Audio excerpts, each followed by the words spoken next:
পেরেশানিতে পড়লে, টেনশনে পড়লে এই দোয়াটা।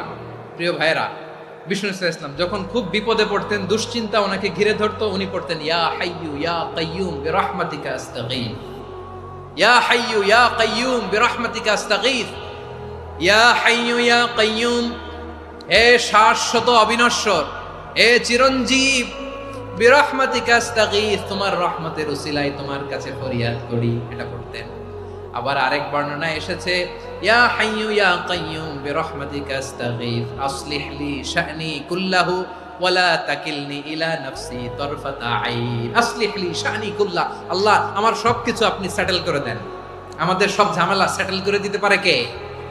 আমরা তো সেটেলমেন্টের জন্য এসপি সাহেবের কাছে যাই, ডিসি সাহেবের কাছে যাই, অমুক ভাইয়ের কাছে যাই, তমুক ভাইয়ের কাছে যাই। এই দোয়া পড়লে আরশের উপর থেকে আপনার ম্যাটার সেটেল করে দিবে কে? তাহলে পড়বেন ইয়া হাইয়ু, এ চিরঞ্জীব। হাইয়ু মানে চিরঞ্জীব, যিনি চিরকাল বেঁচে থাকবেন, মরবেন না।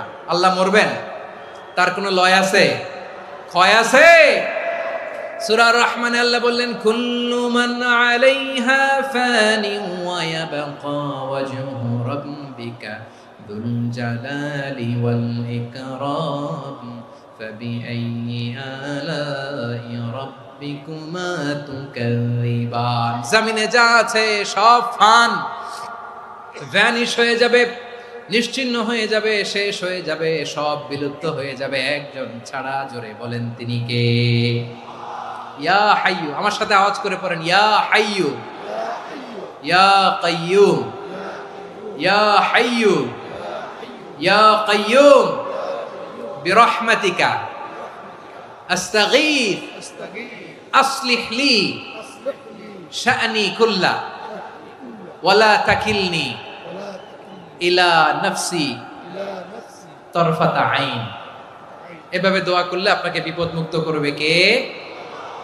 এই দোয়াটা কেন পছন্দ আল্লাহর কাছে? কারণ এখানে আল্লাহর দুইটা সুন্দর নাম আছে, গুণবাচক নাম, আল হাই, আল কাইয়ুম। এই দুটো নাম আছে এখানে। আবার এই দুইটা আয়াতুল কুরসির অংশ। আয়াতুল কুরসির শুরু তো এটা আছে না নাই? হ্যাঁ, আছে না নাই? 3 নম্বর কারণ, এটা ইসমে আজম। কোন দোয়াটা ইসমে আজম? যে দোয়া ওসিলায় দোয়া করলে আল্লাহ দোয়া ফেরায় না।